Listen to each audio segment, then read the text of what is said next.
Good morning to all of you. That is the third session of the principle of inheritance and variations. जैसा कि आपने कहा था हमसे कि वीडियो जो है वो हिंदी और इंग्लिश मिक्स करके बनाएंगे, तो आज कोशिश करेंगे कि जो है आज आपको हिंदी में समझाने की कोशिश करेंगे। इंग्लिश में अगर आपको कुछ प्रॉब्लम होगी तो कोई बात नहीं, चलो स्टार्ट करते हैं। और पिछले सेशन में हमने देखा था कि मेंडल्स के जो दो लॉ थे, law of dominance and law of segregation of alleles, इन दोनों लॉज को हमने देखा था। तो now we start the law of independent assortment. Law of independent assortment, what is the meaning of independent assortment? Actually, this law is dependent upon the dihabit cross. ये जो law है वो एक डाइहैबिट क्रॉस के ऊपर जो है डिपेंडेंट लॉ है। और डाइहैबिट क्रॉस में हमने देखा था कि हम जो है दो कैरेक्टर्स के ऊपर फोकस कर रहे थे जब हम क्रॉसिंग करा रहे थे दो और इंडिविजुअल्स के बीच में। तो वहाँ पे जो फोकसिंग कैरेक्टर्स थे वो दो होते थे, जैसे मान लो कि colour of the flower, height of the plant, as well as the round shape of the seeds and the color of the seeds. तो ये दो कलर जो है कैरेक्टर्स आ रहे हैं। इन दो कैरेक्टर्स के ऊपर जब हम फोकस करते हैं तो ये डाइहैब्रिड क्रॉस होता है, और this law is dependent upon the dihybrid cross. तो इंडिपेंडेंट असॉर्टमेंट, जैसा कि सेकेंड लॉ में हमने देखा था कि एलिल्स जो होते हैं वो सेग्रीगेट कर जाते हैं जब M2 जनरेशन में उनका जो है फर्टिलाइजेशन कराया जाता है, सेल्फ फर्टिलाइजेशन कराया जाता है, तो एलिल्स जो है सेग्रीगेट कर जाते हैं, अलग अलग हो जाते हैं। ठीक ऐसा ही यहाँ पर भी होता है, बट यहाँ पे क्या होता है कि चूँकि दो पेयर्स होते हैं, दो कैरेक्टर्स होते हैं, दोनों कैरेक्टर्स के जो है अपने एलिलिक पेयर्स होते हैं। तो जो एलिलिक पेयर्स हैं उनमें जो फैक्टर्स हैं वो सेग्रीगेट करते हैं, और सेग्रीगेट करके जो है वो बिल्कुल फ्री होते हैं, इंडिपेंडेंट होते हैं कि कौन सा फैक्टर जो है किस पर्टिकुलर फैक्टर के साथ जो है जाकर के अटैच होगा या जाकर के जुड़ेगा during the fertilisation. This is the law of independent assortment.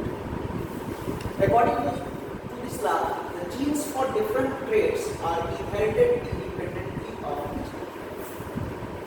अभी हमने बताया कि कौन सा फैक्टर, चूंकि मेंडल के समय में जो है जीन को ही हम फैक्टर कहते थे, तो कौन सा जीन या कौन सा फैक्टर जो है वो इनहेरिट होगा, जाएगा जो है नेक्स्ट जनरेशन में। ये सारे फैक्टर्स जो होते हैं वो एक दूसरे से बिल्कुल फ्री होते हैं कि कौन जाएगा कौन नहीं जाएगा, ये जो है किसी दूसरे के ऊपर जो है डिपेंड नहीं करता। Look the example, here is the dihybrid cross and we are taking the two characters. Look here, the true breeding yellow and brown बीज। ट्रू ब्रीडिंग का मतलब homozygous. Yellow is the color of seed and brown is the shape of the seed. And here true breeding, green and wrinkled peas. And the shape is the wrinkle and the color is the green. Now look here, in the F1 generation must be hybrid. In the F1 generation, yellow and brown peas are produced. It means in the next generation, all the seeds, all the plants having the yellow and brown peas. It means these characters are the recessive characters. These are not able to express themselves in the first allele generation. Look here. Capital Y is taken for the yellow and capital R is taken for the brown, while the small y is taken for the green and the small r is taken for the wrinkled.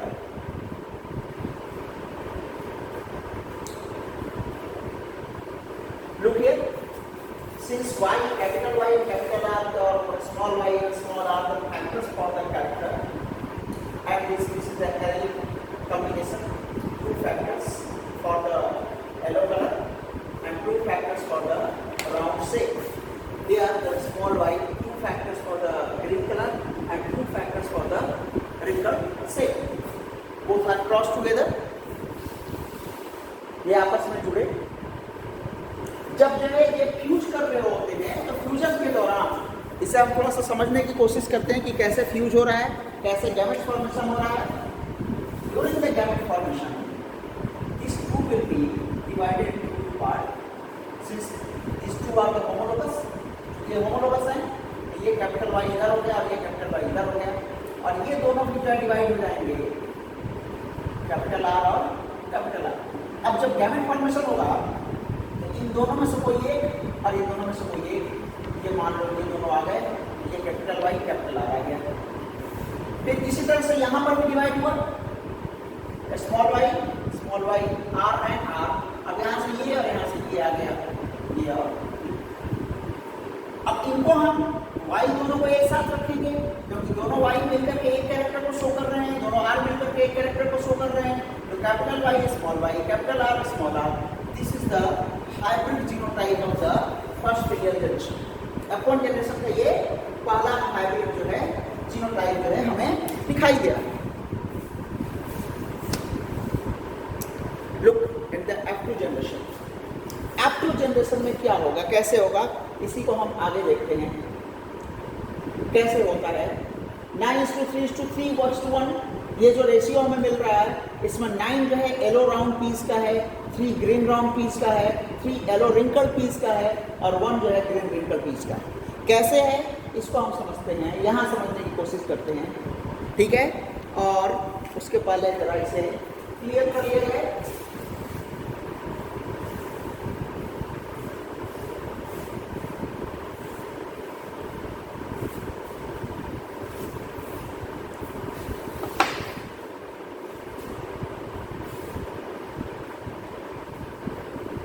Now look here. In the F2 generation, for the F2 generation, क्या किया हम लोग self fertilisation किया, यानी जो F1 generation में हमें जो प्लांट मिले उन्हीं में सेल्फ फर्टिलाइजेशन या सेल्फ पॉलिनेशन कराया। तो दोनों का जो जेनेटिक कॉम्बिनेशन हमारे पास एक ही है। अब इसका जब गैमेट फॉर्मेशन होगा तो सेग्रीगेशन होगा। जब सेग्रीगेशन होगा तो ये कैसे ये हमारे पास आए, ये जो गैमेट्स आए हमारे पास, गैमेट का जो जीनोटाइप आ रहा है ये किस तरह से आ रहा है हमारे पास, ये हमें देखना है। तो इससे हम समझते हैं कि किस तरह से आ रहा है। या capital Y small y, capital R small y, इन दोनों में से जो है कोई एक आएगा गैमेट फॉर्मेशन के लिए और इन दोनों में से कोई एक आएगा गैमेट फॉर्मेशन के दौरान, क्योंकि होमोलोगस है एक दूसरे से अलग होंगे। तो suppose that capital Y and capital R come together, then the gamete will be capital Y, capital R. In the next case, you look, capital Y and small r are coming together to produce capital Y, small r. In the third condition, a small y and capital R coming together to produce a small y, capital R. In the fourth condition, a small y and a small r are combined together to produce a small y, a small r. तो इस तरह से हम देख रहे हैं कि इनका जब सेग्रीगेशन हो रहा है मेयोसिस के दौरान और गैमेटोजेनेसिस के दौरान, तो ये 4 टाइप्स के गैमेट्स होते हैं। और चूंकि सेल्फ पॉलिनेशन, ये सेल्फ फर्टिलाइजेशन है, इट मींस यहाँ पर भी वही जेनेटिक कॉम्बिनेशन है, तो यहाँ पर भी जो गैमेट्स बनेंगे ये भी जो है सेम टाइप के बनेंगे। तो ये मान लो मेल हो गया और ये हमारे पास मान लो फीमेल हो गया, या इसे हम मेल मान लें और इसे हम फीमेल मान लें, ठीक है। तो हमारे पास दोनों के जो है गैमेट्स दिखाई दे रहे हैं। और जब ये गैमेट्स जो है आपस में फ्यूज करेंगे तो आफ्टर द फ्यूजन क्या होगा उसे हम आगे देखते हैं। मैं उम्मीद कर रहा हूं कि आपको समझ में आ रहा होगा। अब जरा इसे समझने की कोशिश करो कि जो है आगे क्या हो रहा है। रुकिए, what happens? These two gametes are fused together. Suppose this is male and this is female, or this is male or this is female. अगर ये आपस में this are combined together to produce capital Y, and this are combined together to produce capital R, capital I. In the same case, at the same pattern, you look here, capital Y, capital R, small r. When we are having capital and small both type of factors, then the capital factor or dominant factor must be written first. So we have again capital Y, capital R, a small r. At the same pattern, look the next, capital Y, small y, capital R, capital Y, small y, capital R, small r, and now at the same pattern, these are produced. Now, how can we decide which type of plant is produced in the F2 generation?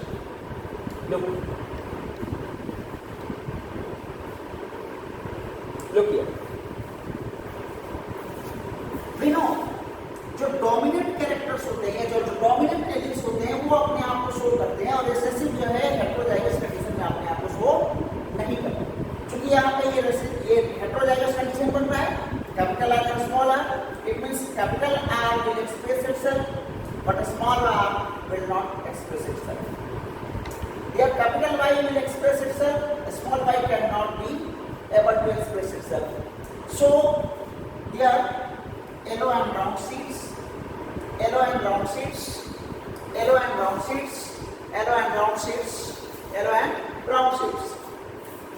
At the next step, you look here. Now here, the capital Y, it means it is yellow. But these two are the homozygous state or homozygous condition. When the two small r and small r, it means recessive factors are found in the homozygous condition. Those small r and small r for the wrinkle state. So the yellow and wrinkle.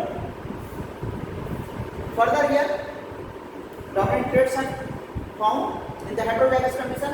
So yellow and round. Look here, yellow and wrinkle, yellow and round, yellow and round. Now look that here both y are the small, it means they are recessive. So it is green, and r are capital, it means it is the round shape.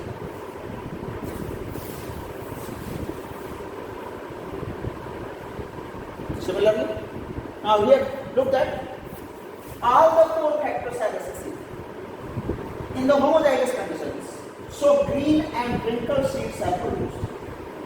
So in this checkerboard, this structure is called a checkerboard or Punnett square because this square is given by the Punnett. That's why this is called a Punnett square or checkerboard. In the checkerboard, 16 types of or 16 of splits are produced, in which 1, 2, 3, 4, 5, 6, 7, 8, 9. 9 are yellow and brown. 1, 2 and 3. 3 are yellow and wrinkled. 1, 2 and 3 green and brown, and 1 green and wrinkled seeds are produced. Means plants are produced having this type of seeds. These are the ratio. 9/16 yellow and brown, 3/16 green and brown, 3/16 yellow and wrinkled, and 1/16 green and wrinkled. So this is the law of independent assortment, जिसमें हमने देखा कि जो है सारे elements जो थे, सारे जो फैक्टर्स जो थे, वो इंडिपेंडेंटली एक दूसरे के साथ जो है जुड़ रहे थे और जुड़ करके जो है वो नेक्स्ट जनरेशन में अपने आप को शो कर रहे थे.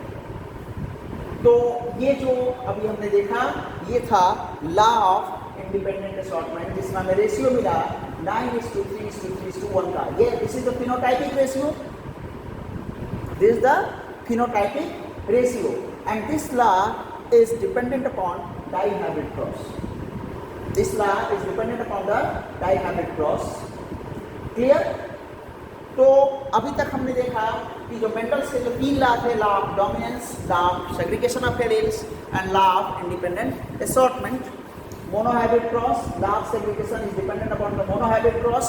Law of dominance is also considered as the basic law of the genetics, and the law of independent assortment is dependent upon the dihybrid or polyhybrid cross. So this is all about the laws of inheritance given by the Mendel. In the next session we will start further. Thank you.